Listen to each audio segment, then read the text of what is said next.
So what Labor are up to now, they are basically making it illegal. You could go to jail if you're a boss who phones an employee to say, mate, we've got a problem here. It's a Saturday afternoon, mate, we've got to sort this out. The stock's run down or something's happened, whatever.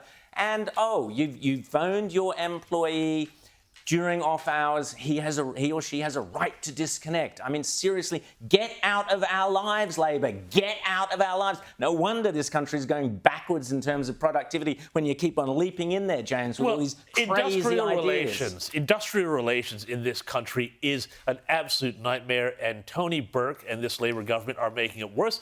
They're taking us back to the pre-Hawke, pre-Keating, pre-Howard reform era. They're making it harder and harder to employ people, to pay people, to deal with people, and creating all sorts of ways for any employee who wants to create trouble to take you to the Fair Work Commission. This whole thing about the right to disconnect, it entrenches an attitude where you're paid for the hours and not for the job. It is why innovation in this country and productivity, which is going to be the key to getting this country out of its malaise, interest rates down, inflation down, and wages up, is all being held back by idiocy, and I don't use that word lightly, the absolute idiocy of this government, which hates employers, and they particularly hate small and mid-sized businesses and self-owned business, which are less likely to be unionized because they can't control them and they don't get a cut of the vig. Yeah, exactly. Now, very quickly, before we've got a great guest coming up in a second, but just very quickly,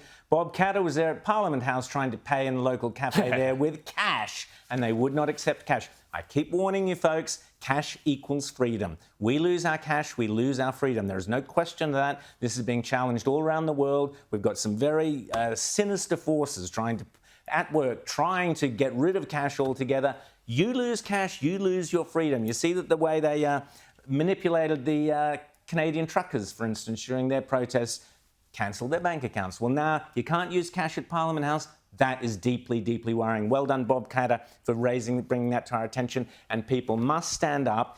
It is legal tender. Do not let them get rid of it. Now,